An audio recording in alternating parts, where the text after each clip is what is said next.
Well, I'm glad to see you. I've had kind of a big weekend. I played my last gig at the New Hope Winery Tavern because it's just too far to go for the amount of money that they have to spend on entertainment there. But I did talk to Sandra, the owner, and I had a great night. I met some new friends, and there were a lot of fans of the kind of music that I was playing in the audience. And I even did an original that night, and that went over too. So I kind of went out with a bang after having played there for the last few years. And I talked to the owner, Sandra, who I consider a great lady and a good friend. And I talked to her about bringing our new British Invasion show to the big room at the winery, the concert room. And on Friday night, I was in the tavern, but Eagle Mania was had packed the parking lot with people, and that's really what people want now. So British Invasion is coming, and it's called Those Were the Days. It's me, Alan, Jim Flynn, and Alan's lovely daughter, Elizabeth. And tonight I'm going to do kind of a potpourri of different things, including a brand new song that's never been played in public before because I wrote it about 5 o'clock this morning. And so I'll play you the video that I made this week of Harry Nilsson's great song, One.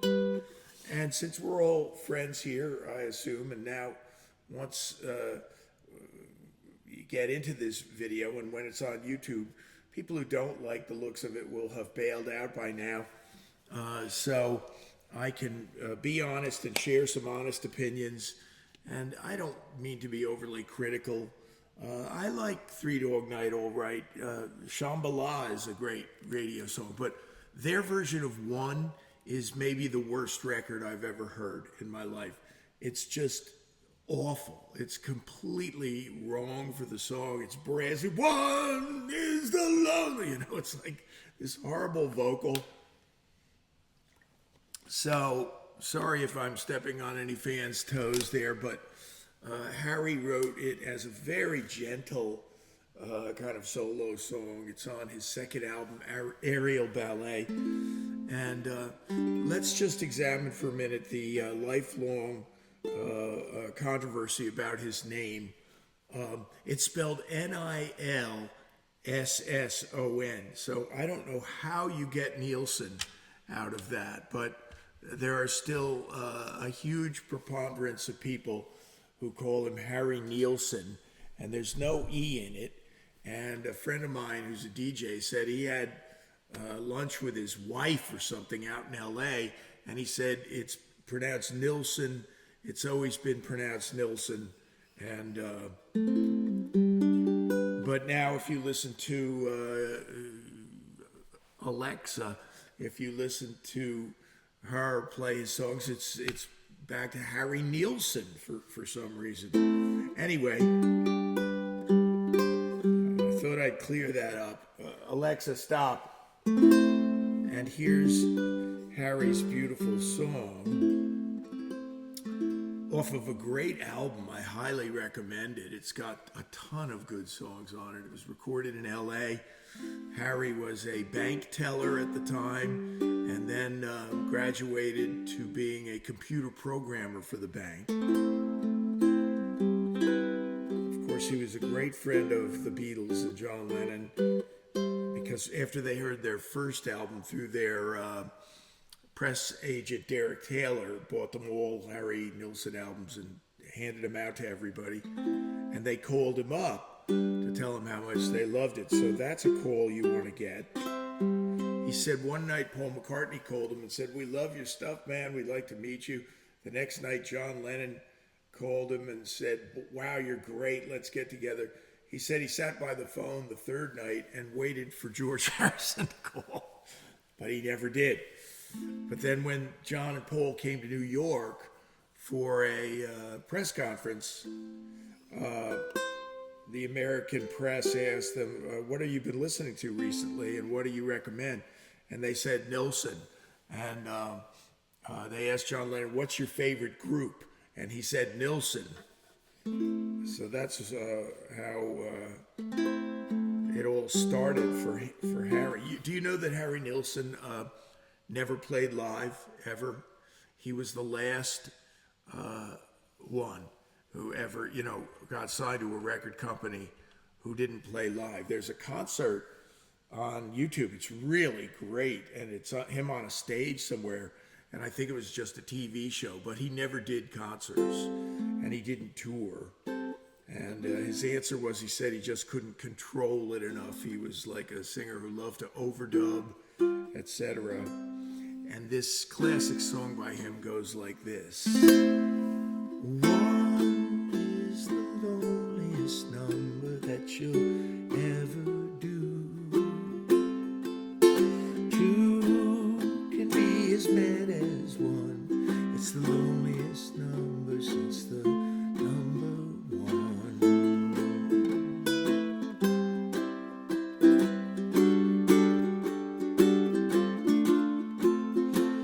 No is the saddest experience you'll ever know. Yes, it's the saddest experience you'll ever know.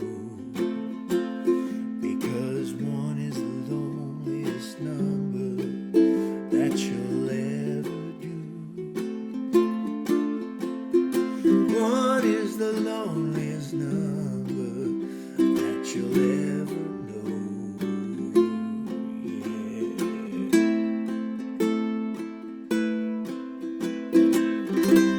It's just no good anymore since you went away. Now I spend my time just making rhymes of yesterday.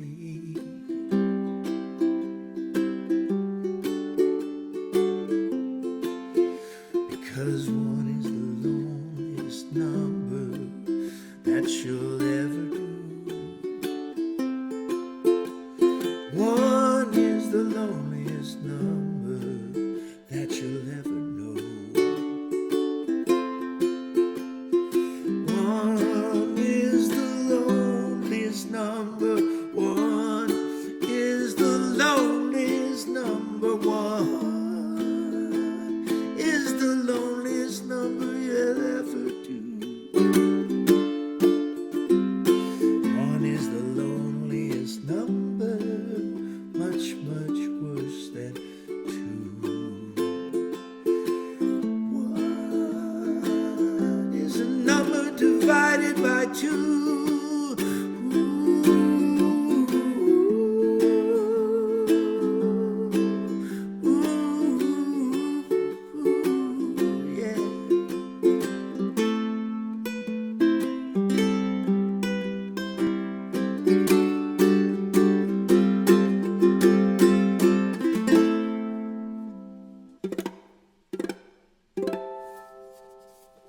I'm going to do that again. That's what I wanted to do.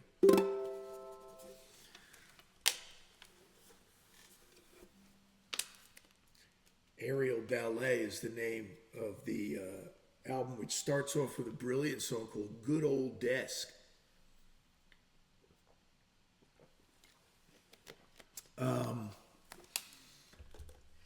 I was talking to my dear friend Alan this week, Alan LaBeouf. I opened for Badfinger one time at the Lone Star, and that's a story I'll tell another time. It was really quite an experience, and but the original members and the founder of the group, Pete Ham, had already taken his own life at that point, and the other principal songwriter then did the same, Tom Holland.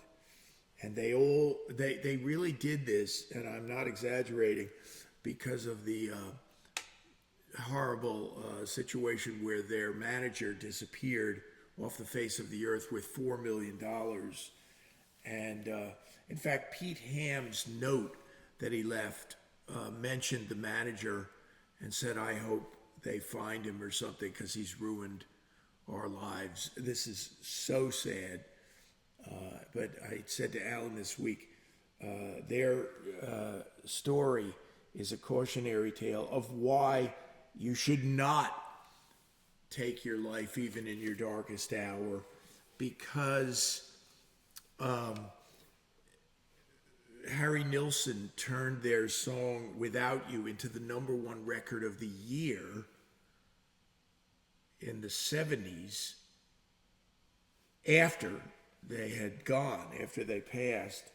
And then in the 80s, Mariah Carey turned the song by Badfinger that they wrote, Without You, into the #1 record of the year a second time. It was #1 for the entire year in 2 different years by 2 different artists.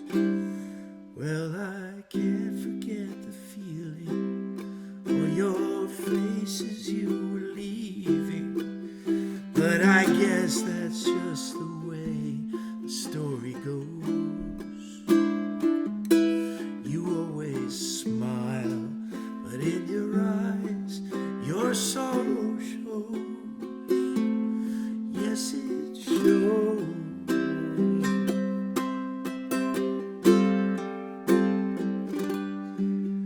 Well, I can't forget tomorrow, how I think of all my sorrow. Well, I had you there, but then I let you go. And in your eyes I had something you should know, what you should know.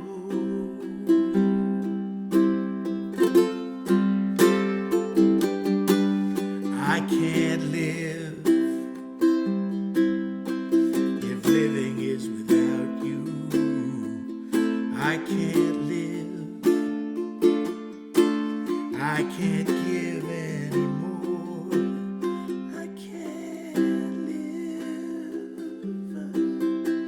if living is without you. I can't live, I can't give anymore.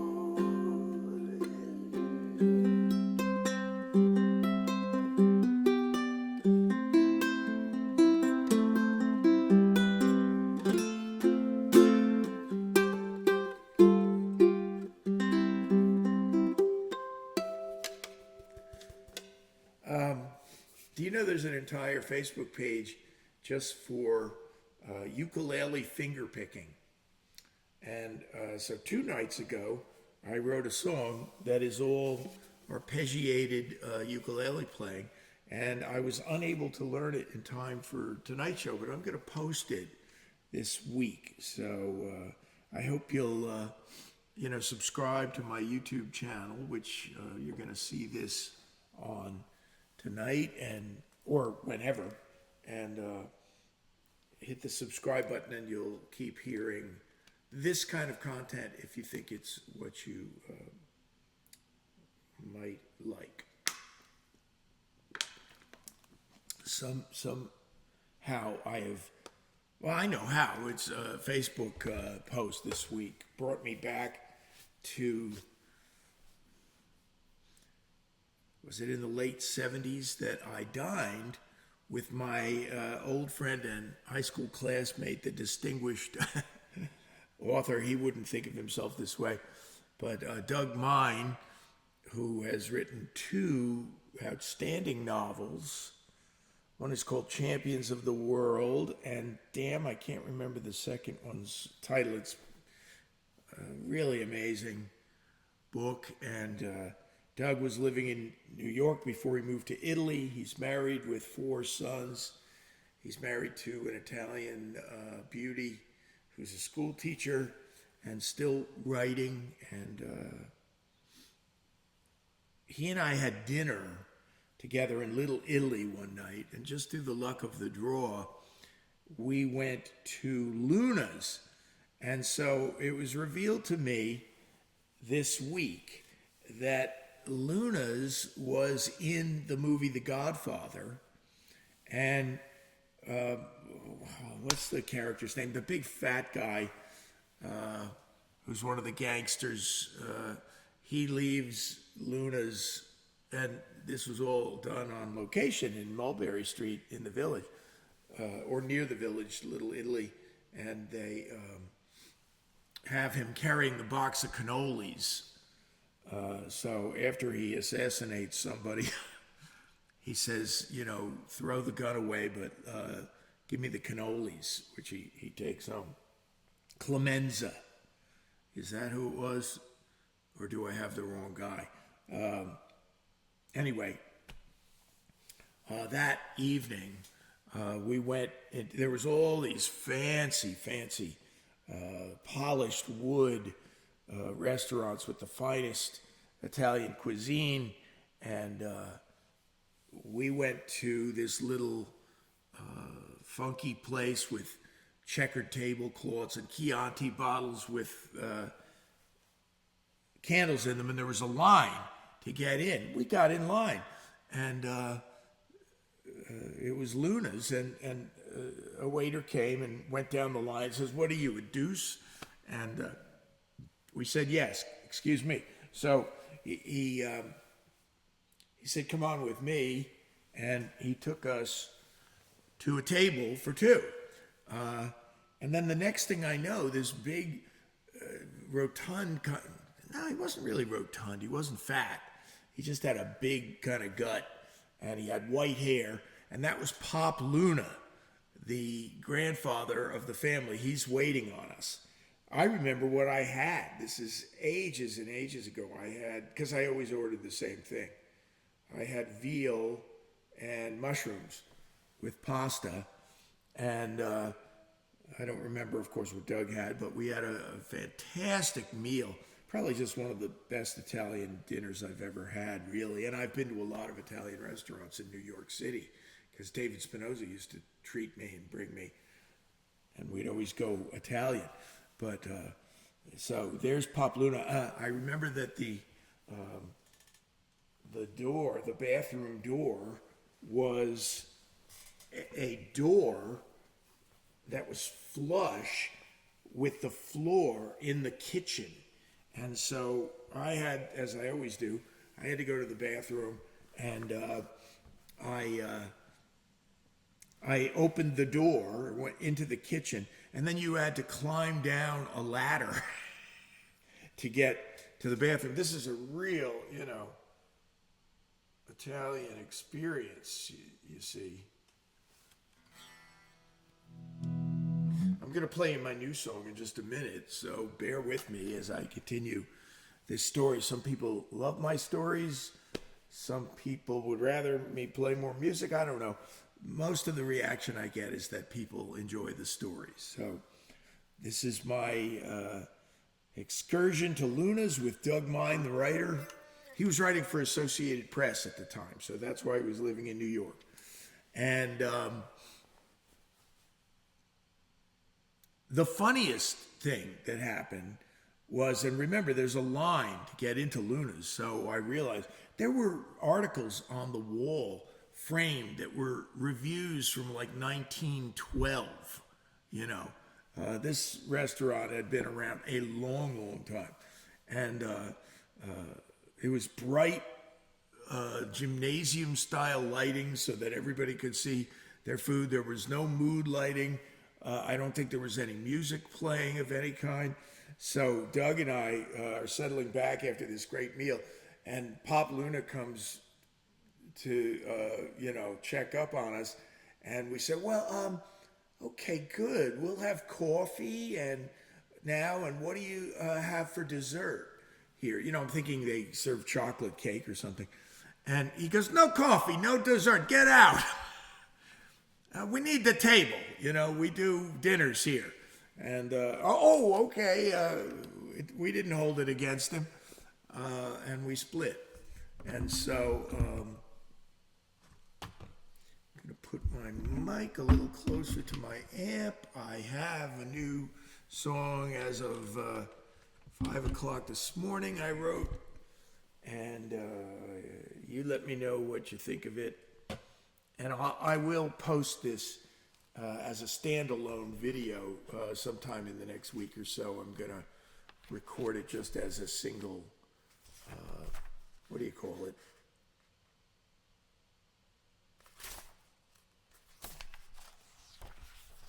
I've got a book, as you see, with all of my recent songs, and it's the best thing I ever did was to get off the computer and turn it into a book.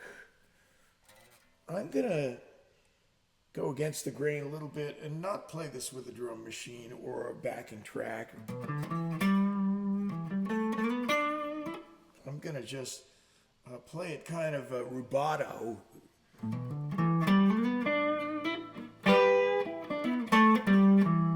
This is my Les Paul whose name is Martha.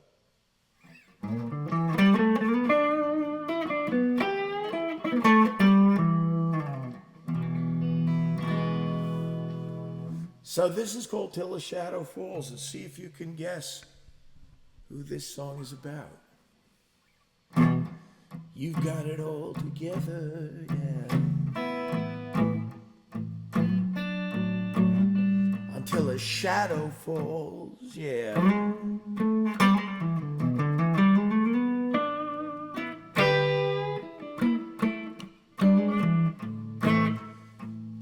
You're great in sunny weather, yeah.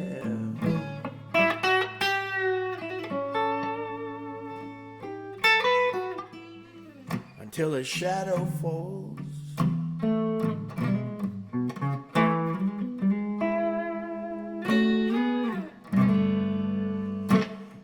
When it starts to rain, yeah.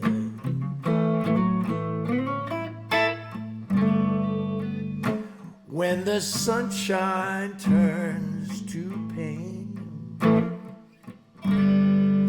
you got nothing at all.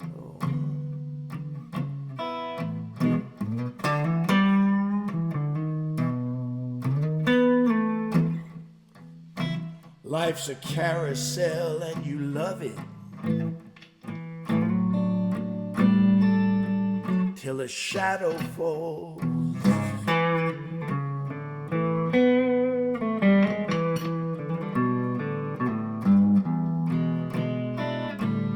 You have the best seats at the circus, but you can't stay. If a shadow falls,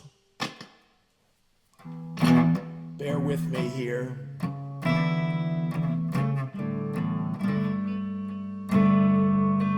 Your friends will stick by you.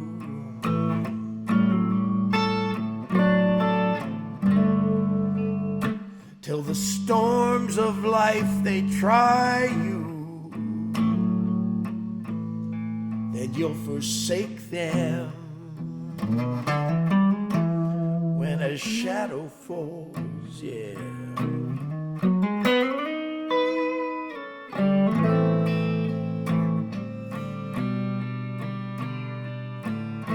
To you, true love is just a children's game, or maybe you can't accept the blame when you lose the game.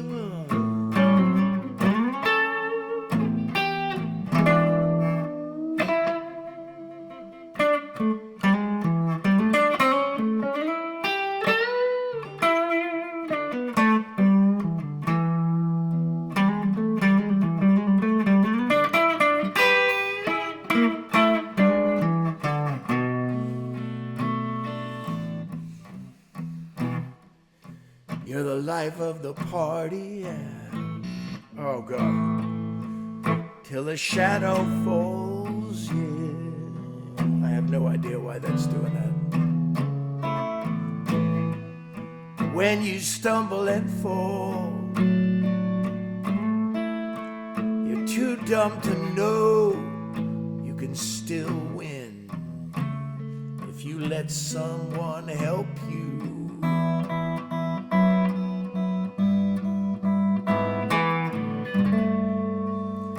You lost my admiration, and that's good.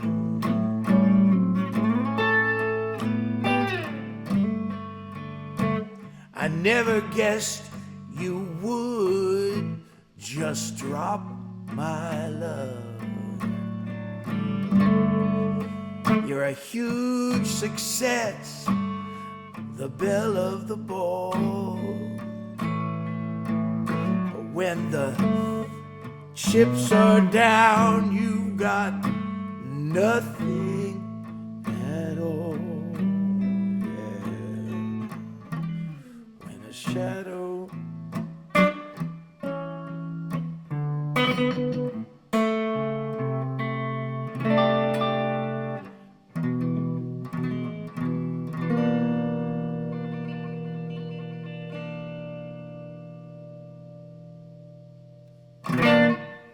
Okay, and there it goes, the amp that is buzzing and ruining songs.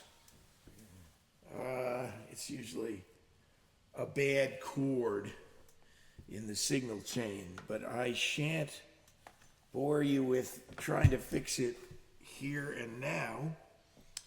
And I've got my trusty Santa Cruz.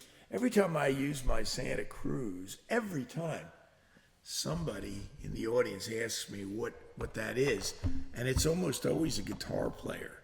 So Friday night in New Hope, a guy stopped me and waved me over to his table. What kind of guitar is that anyway? And I told him it was a Santa Cruz. I said, "Do you play?" He said, "Yes." And I said, what do you play? He says, "I have a Martin D28. And I went, "Oh my gosh, well that's almost like the gold standard there." And yet he was standing in admiration regarding my little old Santa Cruz, which is a handmade guitar out in California by a brilliant guy named Richard Hoover. I played my song "My Way of Crying" on Friday night. It was well received. I want to report that's going to be the title track to the album that I am hoping to record starting any day now. So I've done a lot of pre-production, a lot of work, a lot of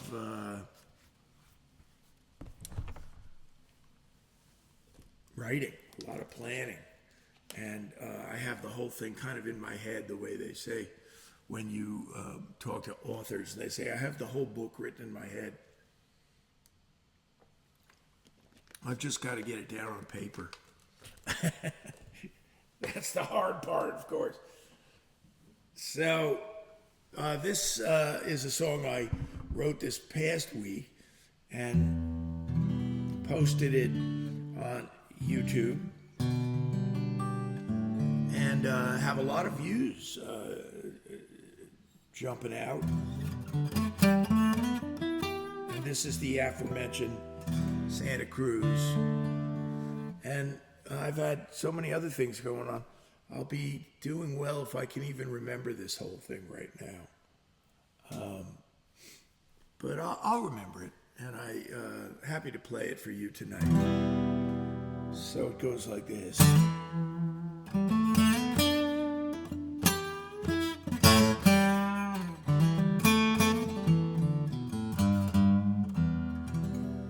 One of these mornings I will rise up and the sun will shine on me. I will finally forget about you.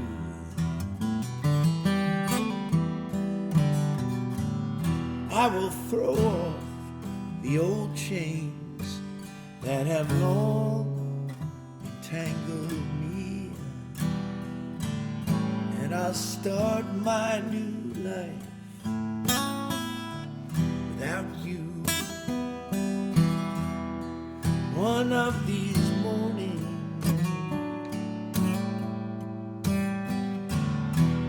One of these mornings, yeah.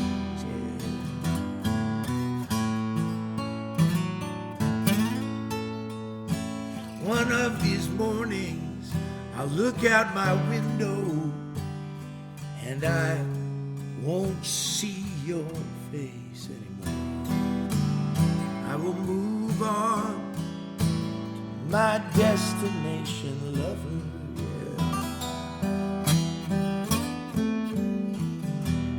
If I wake up after midnight in the middle of a dream, I will fall right back to sleep when it is over. One of these mornings, yeah. One of these mornings, I'm gonna rise above my blues, yeah. I'm gonna paint my life with 1,000 different hues, yeah.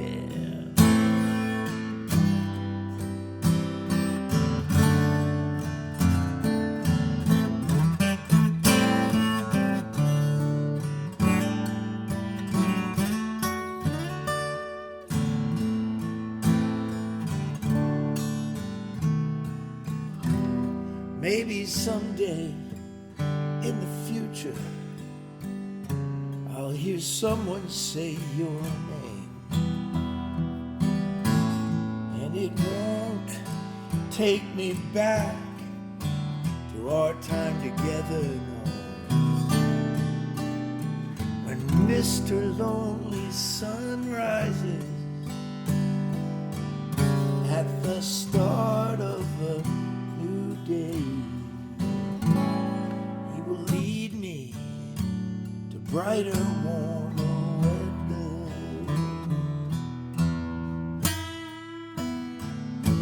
One of these mornings, yeah. One of these mornings, one of these mornings, one of these.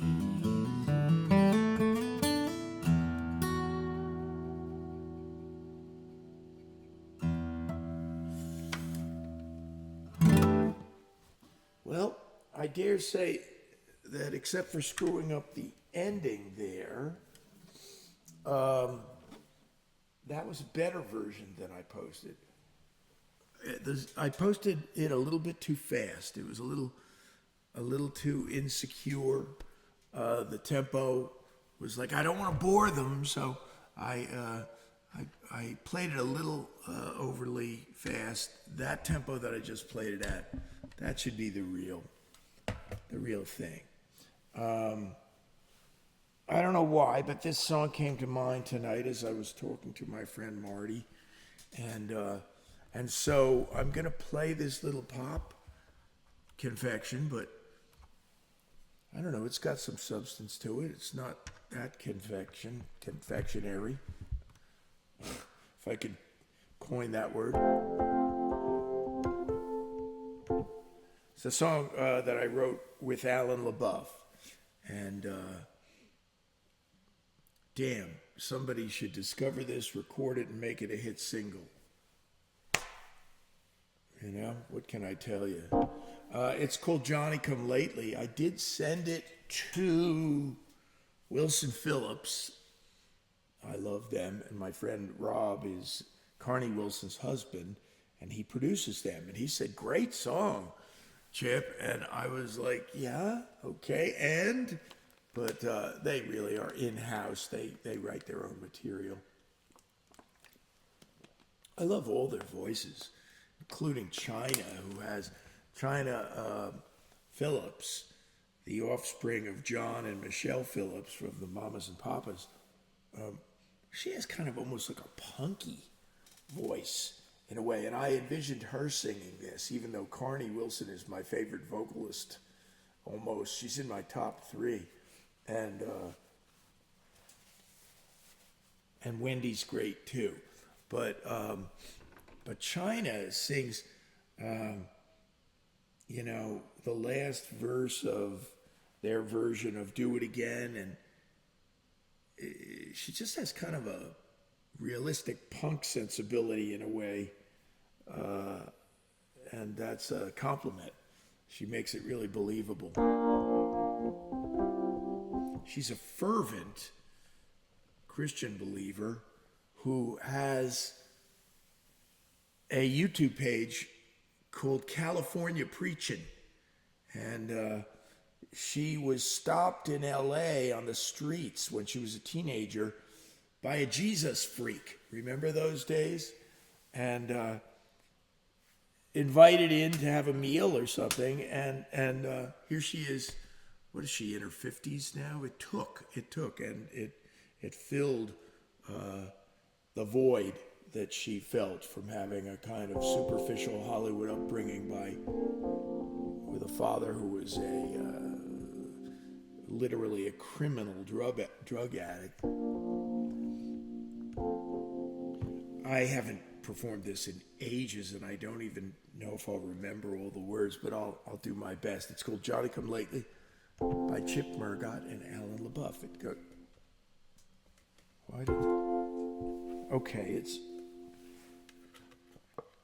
Why is the sustain pedal not going off? Now it's not going on. Okay. Oh, come on.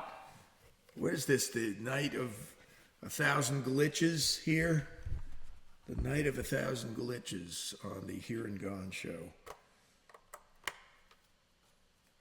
I've even had internet difficulties. There we go.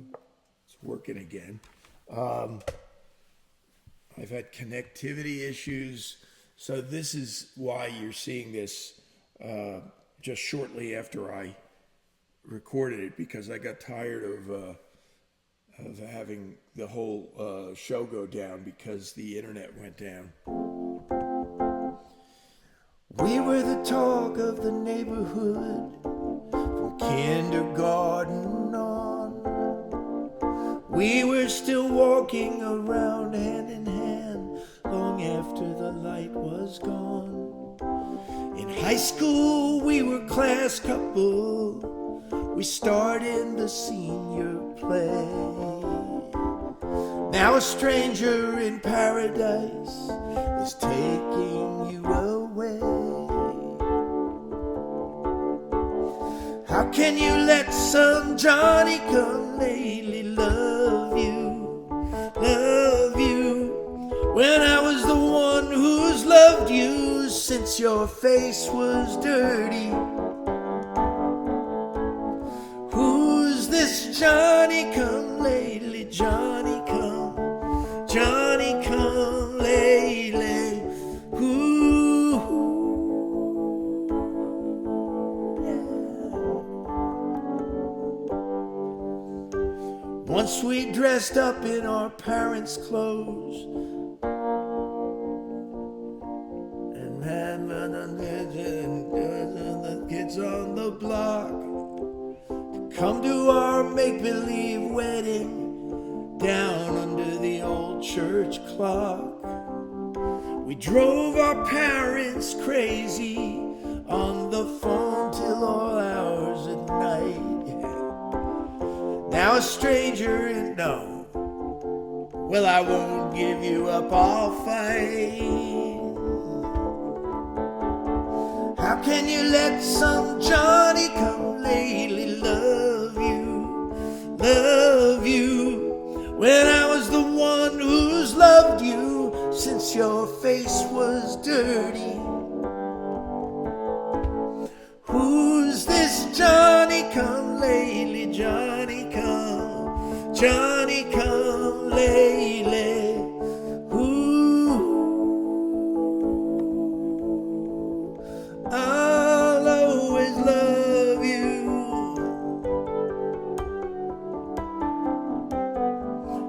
I'll be there for you, yeah.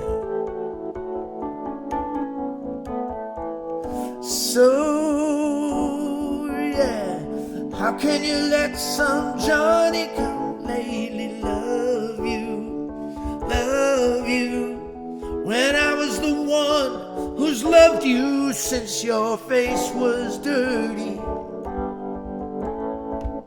Who's this Johnny come lately, Johnny come lately?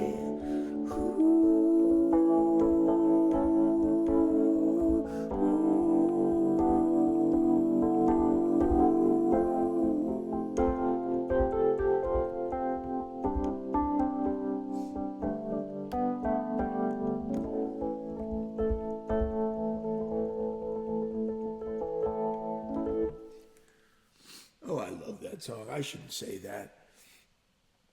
But it's mostly Alan. He wrote the chorus, and it's just such a weird, infectiously weird chorus that starts out on a G chord in the key of A somehow. And you're like, how does he do that? The verses that I wrote are in F. And as the great Phil Keaggy said about one of his songs, I think it says something. I think it says something here. I wrote down a set list for tonight. It's so deep in my book. I don't feel like boring you by trying to find it endlessly, but who cares? Nobody cares if there's a little dead air here.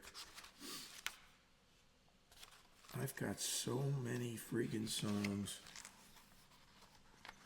Now, I am excited about this new project. I'm also excited about doing a Stingers reunion. But I don't know when that's going to happen. That's difficult to coordinate because our lead guitar player, Jack Moore, lives in New York City. And so, you could do a lot of rehearsing these days via Zoom, etc. And so we'll get it together, and I'll let you know. I'll probably make an announcement here on Facebook, here on YouTube. No, I'm not finding it, friends. You talk among yourselves. There was a video. It's one of my favorite videos. It's the guy who did Dead Skunk in the Middle of the Road, Loudon Wainwright, and he wrote another very clever song called "This Song Don't Got No Video," or "This Song Don't Have No Video," and then it's just him sitting in an easy chair, and he is just sitting there singing the song, and then there's a solo, and like a fiddle solo or something, and it's like 30 seconds long, and he just gets up and leaves. And so you see an easy chair for 30 seconds. And I go, that takes you know what. I know that my plan was to maybe do a couple of my new songs that I haven't done to death and consolidate my position on them by learning them a little better. And one of them is a song that Alan and other people have encouraged me on. And it is in this book. So this is where it does not resemble a computer program in both the good sense and in the convenient sense where you can just hit a button and get to the right. Oh my gosh, is this happening? I can't find anything here, so thank you for not just running for the hills in short attention span theater world.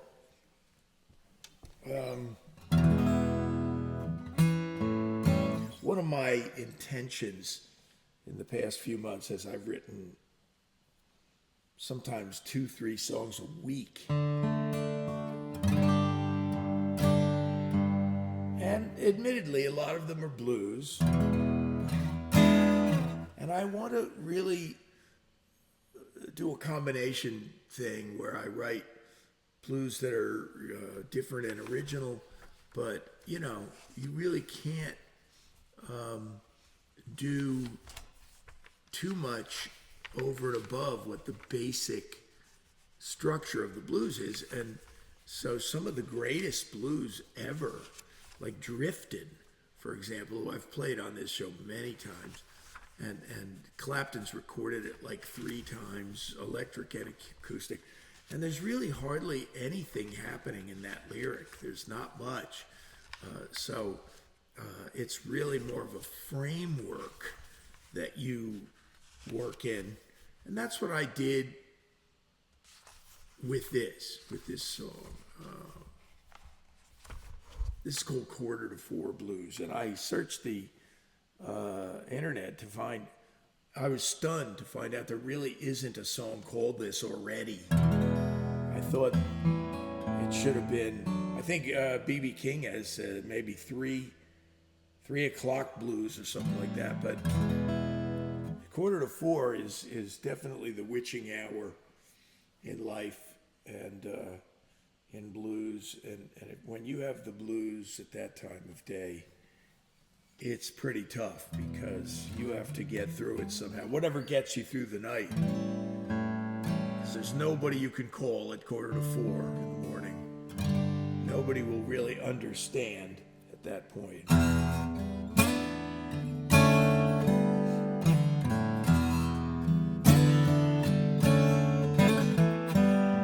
It's 3:45 in the morning, and I can't get you off my mind.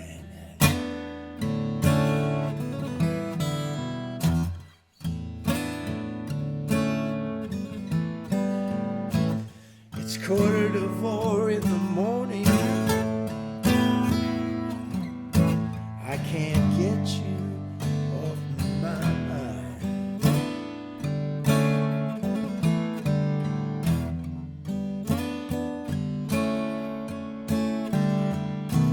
I've been waiting and watching. You're the one I always hoped I'd find.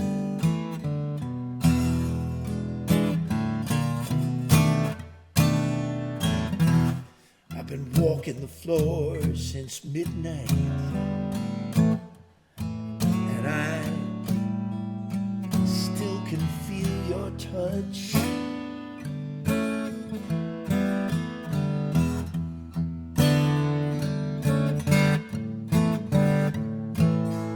I've been walking the floor since midnight, and I still can feel your touch.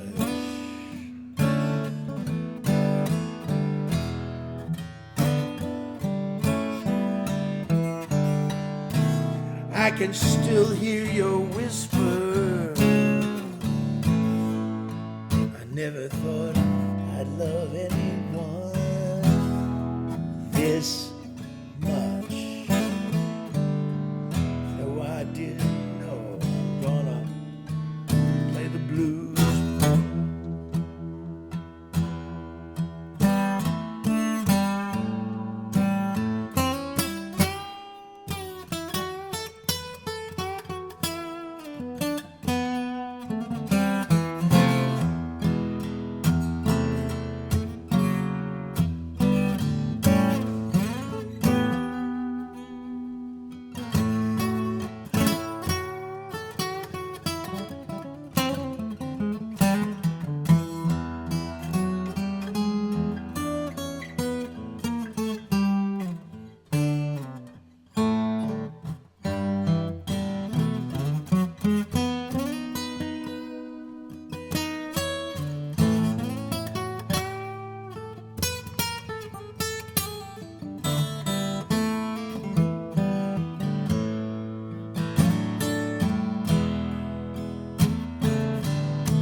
4:45 in the morning, yeah. I can't get you off my mind.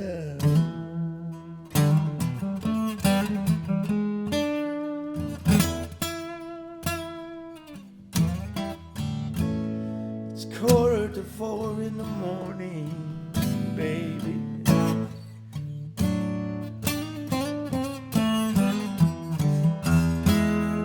I can't get you off my mind.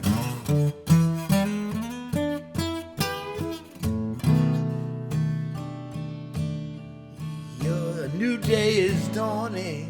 You're the one I always hoped I'd find, yeah.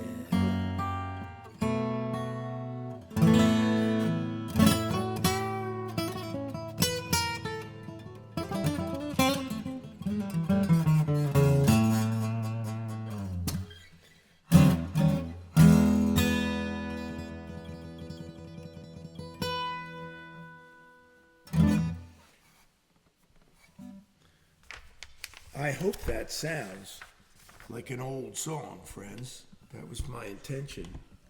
But I wrote it a couple of months ago, a month or two ago.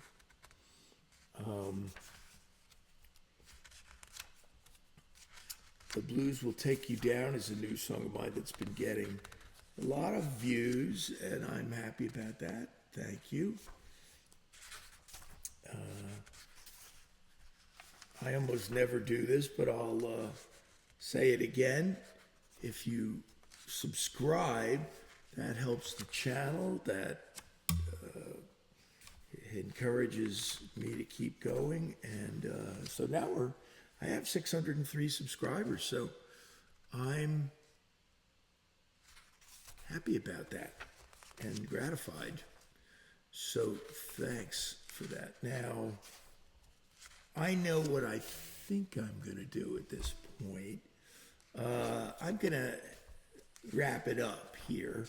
And one of the things I want you to know about me is that I do have 3 Christmas albums out, and proud of them all. And my album Silent Night, Christmas Carols for acoustic guitar, that single is currently being promoted around the country, and it's on some Spotify playlists. The single being Carol of the Bells, and that has 12 guitars on it. So, oh geez, okay. Well, I'm not going to play this for you with it so out of tune. So, again, this is Glitchy Night.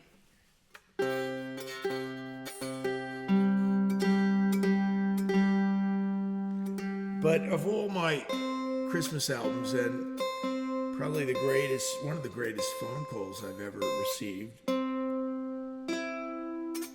was from James Taylor's mother, Trudy, when she was 90.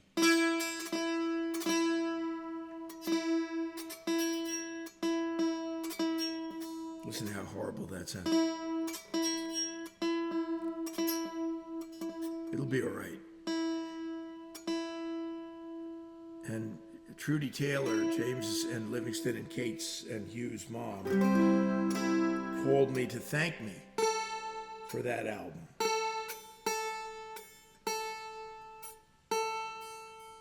And she also gave me some advice.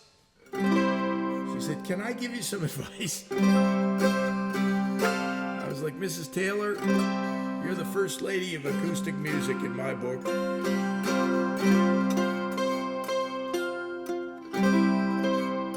I think it's that note that's bugging me. Everything's reading right.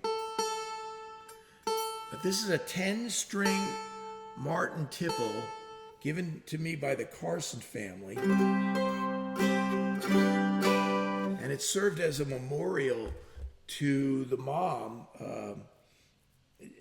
Jeannie Carson, who used to play it, and there's her belt buckle rash on the back.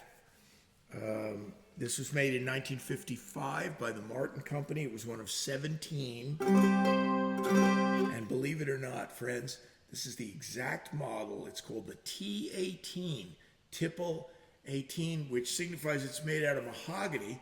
They had a T28 too, and that of course was made out of rosewood. But Joni Mitchell played the T18, this exact model. And how weird is that a coincidence?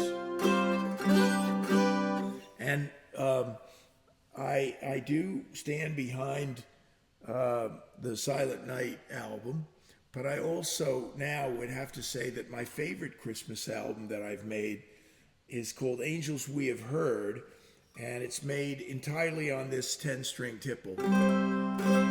And it's just such a Christmassy sounding instrument, isn't it? There's no hard copies left of that record, so even if you would like to get a copy, you'd have to get it off of Spotify. Happily get it off of Spotify or iTunes Music, which is called Apple Music now. I don't remember if it's on YouTube at all, but look it up. It's called Angels We Have Heard by me, Chip Mergott, and this is my favorite cut off of it. And so I will end this extravaganza tonight with this great hymn / Christmas song that was written by Isaac Watts, believe it or not.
For a distinctive Christmas gift, look it up. It's called Angels We Have Heard by Chip Mergott on Spotify. And thank you again for listening. And especially thanks to you who have supported the channel and this show here in Gone with your contributions. I really deeply appreciate it, and it keeps the wind beneath my wings and the forward motion going. I'll have more this week. I'll post a couple of new songs, and I will have news about some gigs and some other things. Okay, so God bless you. Have a good one.